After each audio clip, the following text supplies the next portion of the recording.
Hi there, and welcome to the second week of my Winterflake quilt sew-along. So today we are going to be covering the pages 3, 4 and 5 of this pattern. And as you can see, I changed the backdrop. I placed only the Winterflake baby size quilt that I just did for testing purposes. And as you can see here, I have everything ready to start the process of cutting and ironing, pressing and assembling the fabric. So I have, instead of my classical ironing board, I have only flannel folded a few times. So it's going to be serving nicely for this purpose because of the ironing and pressing fabrics. I have my cutting mat and everything ready, and I have my basic sewing machine here and my iron. I have my fabrics ready because I have cut them last week. So we are just ready to start all the fun. But before diving further into the process of strip sets making, let's just go quickly back to last week. Even because I got some questions that I would like to cover again, and because I saw that there are some beginners aboard, so let's just talk a little bit more about fabrics and pre-washing and cutting. So if you got your fabrics ready, let's say you bought them or you just picked them and you're torn between pre-washing or not, there are different opinions about that, and that's where fabric quality also plays a big role. Not all the fabrics will be shrink the same way.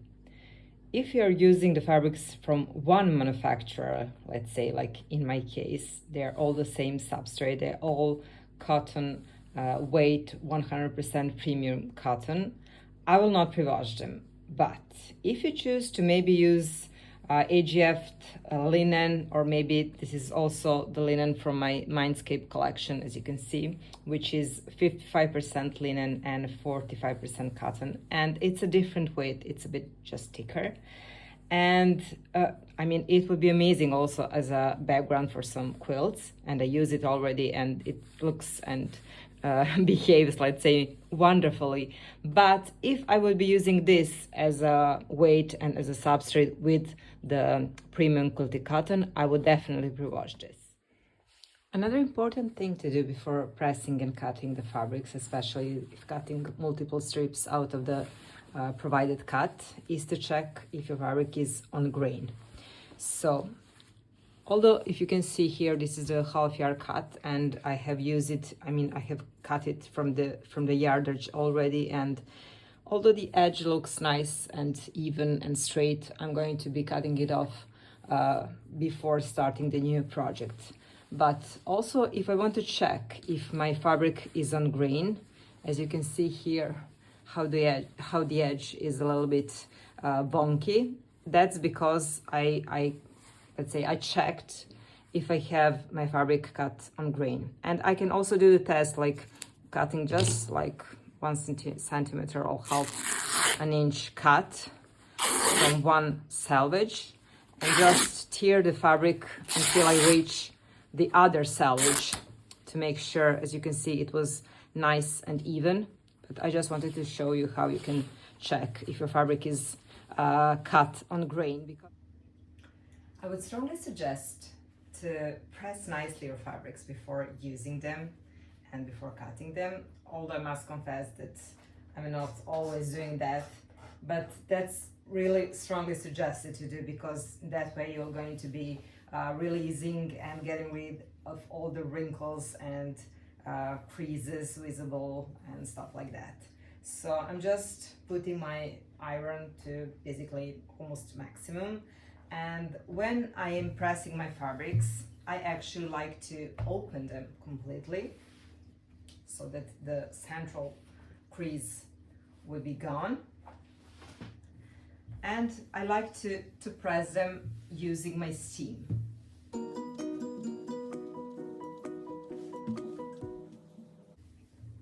As you can see, I'm not doing nothing particular, just pressing my fabric, which can be pretty much boring.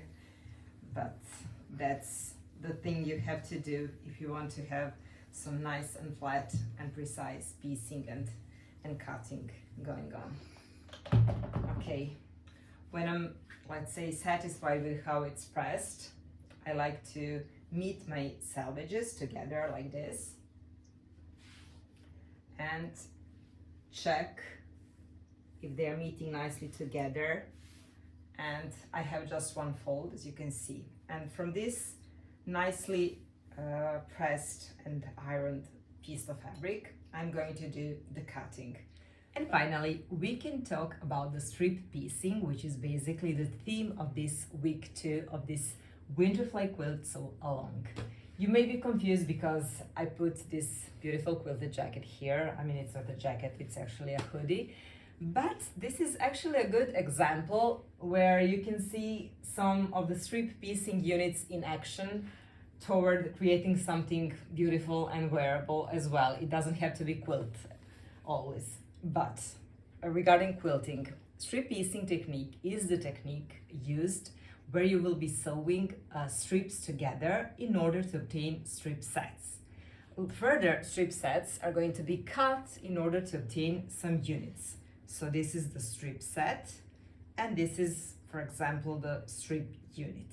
These are actually some of the examples that I found just in my scrappy bin, but this is actually from this project, as you can see.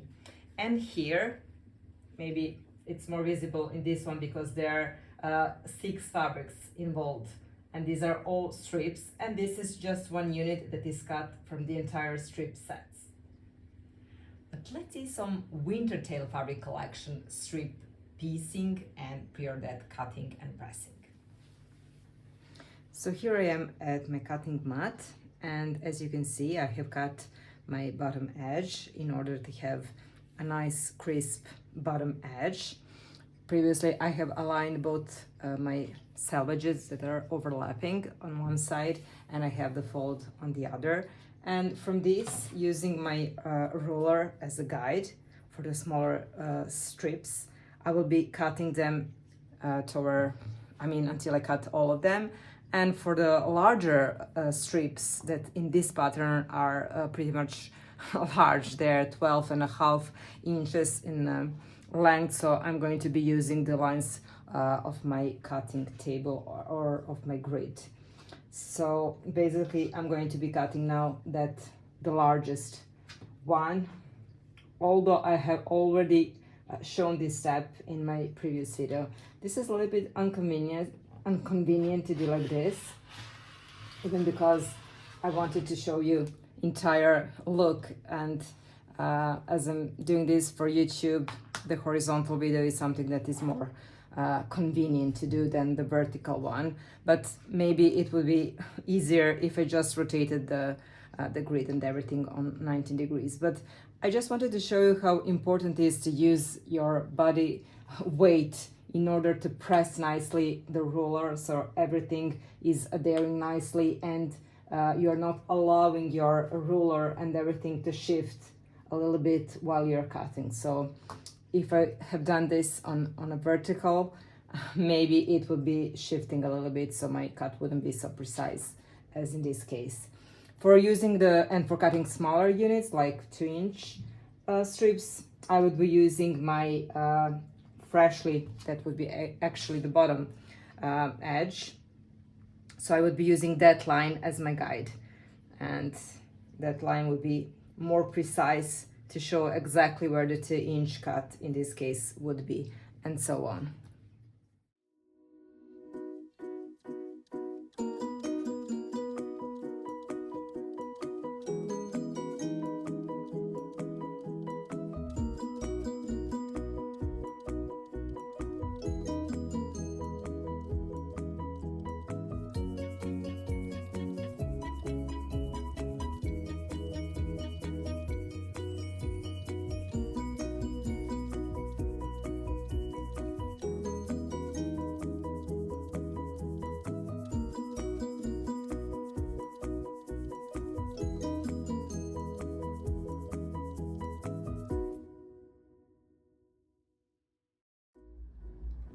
When we are finally ready to start sewing, here are some tips for sewing the fabrics together accurately. Cleaning your sewing machine, especially the feed dogs, will help running the fabrics nicely and smoothly. Then another 2 gadgets that I like to use are the 1/4-inch seam allowance presser foot. So I just replace it very easily here. And very important thing is to remember to put the needle position into a central position in order to not have it broken. And then you can adjust also the stitching length to 2 millimeters instead of usual 2.5. And the next thing is using the magnetic seam guide that also can help with the 1/4 inch seam and other kind of sewing allowances in sewing process. In order to avoid any accidental bowing and fabric deformations, I intentionally put the length of my strip sets in this pattern to be 21 inches rather than 42. And first of all, because there are people that will be using flat quarters, and then because I think that it will make everything just easier and more precise, especially for the baby and throw size. Maybe for the bed size, you would prefer using the entire width of the strip, which is 42, but that's completely up to you.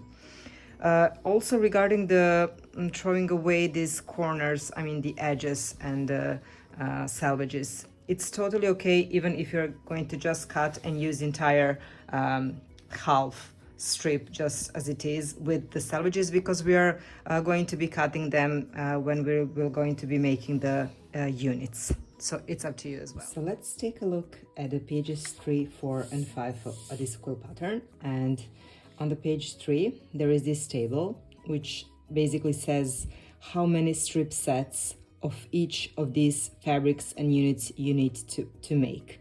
And then the number that is following, just under the number of the strip sets, is the number of the strip set units. So in this case, number 1 is strip set AD fabrics. And in my case, let me show you, because I made this. This is my fabric A and this is my fabric D. So there are going to be needed 4 of these strip sets in my throw size, and then I'm going to be cutting 4 of this into 16 units, and each of the units is going to be measuring 3.5 inches. Also because when you make this, these are 2 inches strips, but when you assemble, you're going to obtain the 3.5 inches wide unit, strip set. So that's basically this. And then the table that is following also, it says also, it is actually, if you look at the table number 2, the page number 2, because these are all the subcuts. But I have doubled, let's say, on this table, just because visually you maybe have these subcuts that are smaller units. These are all, if you look closely, these are all squares. So those little squares and these rectangles are given again here in the form of subcuts needed, and these are the strip sets and strip set units. If you look here, I also placed these blank units here in case that you want to color maybe them and have something organizational nice just under your eye and your hands. So let's get started with strip set units making. First, 2 strips from your prepared fabrics and place them right sides together. So this is basically something that we all know how to do. You can use the clips, you can use pins, whatever you like, just you need to align them together and pin or clip at a few spots. Here we are at the sewing machine, and as I said before, you just need to align 2 strips together in order to sew them with 1/4 inch seam allowance. But what I like to do when I'm sewing, especially the strip sets together and this fabric together, is to just tiny adjust them in order that you can see the fabric that is under, just like for maybe a little bit less than a millimeter. It's like a little peekaboo fabrics under, and in this way you're probably going to obtain the nice scant 1/4 inch seam allowance, which is probably something that you heard about talking when piecing and when obtaining precise piecing in quilt making. And especially as we're using a lot, in some strip sets we are using more than 2 fabrics, so this scant seam allowance is going to be very valuable in obtaining precise piecing.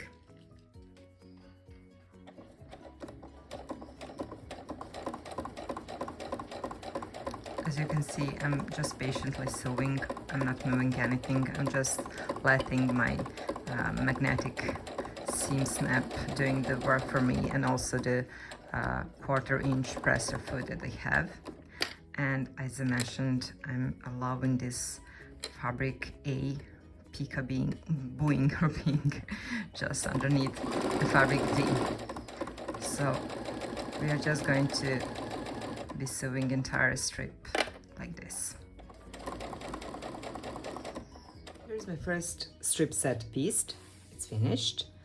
What I like to do is, because I like my seams to be pressed open, I like to use my finger for some finger pressing the seams, and then I go to my ironing mat and I just iron them first on the back and then on the front. I just wanted to quickly show you the difference between using the 1/4 scant seam allowance and the regular 1/4 inch seam allowance. So this one is using the regular, and as you can see, it's missing like a millimeter from its perfect 6.5 wide size, while this one is almost perfect. So this one is sewn using the scant 1/4 inch seam allowance. I'm always pressing first the wrong side of my fabrics and my fabric strips, like this. I'm trying to be gentle in my moves. And although this is not my ironing board, I like this flannel because the fabric, and in this case fabric strips, are adhering nicely to it. So there is not a lot of movement possibility going on. So I basically just try to do something like this. There is no steam involved, so just nice and easy, gentle pressing. Continue adding strips to the sewn unit, one at a time, in order determined by the pattern. What may help here is also changing the directions of sewing the strips together from up, down, and vice versa. Sew each strip to the previous one, aligning the edges and using a 1/4 inch seam allowance.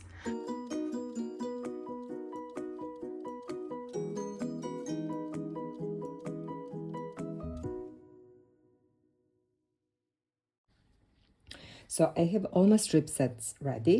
As you can see, I have at least one of each of them.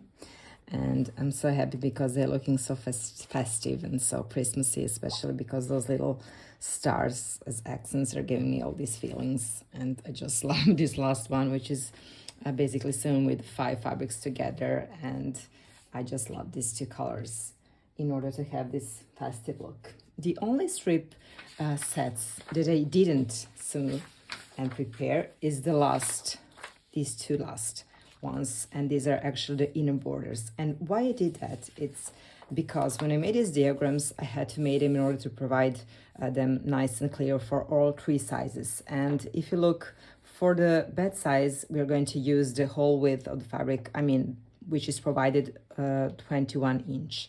But for these 2 sizes, which are baby and throw size, we need only 4 of each of these. So because they're only 2 inches wide, as you can see, we basically need just 8 inches of this strip set, as well as this in this size. So that's why I mentioned here, if you just see this asterisk, you need to cut only 10 inches of each of these fabrics, F and J, and as well as the other strips like K, and also the fabric A, which now I cannot find. Okay, here. So this is the 10-inch cut. And if you remember well, this is from the table the last 4 pieces in the throw size that were needed. So we're going to use them here for these inner borders. And I'm going to assemble them just right now.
I'm making the first cut by trimming off the edge, and then I'm making attention to the middle seams and edges in the sets, being parallel to the lines on my ruler, and I'm making the cuts.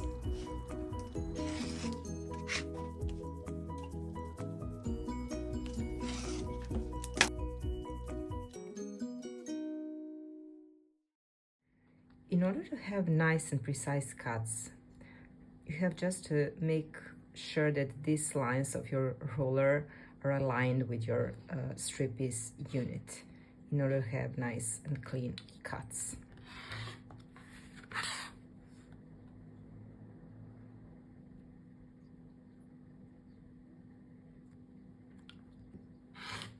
And now that I have cut all 16 units from my first fabric strip set, which is AI, I have some leftovers from these strip sets, so you can maybe use them for some other project.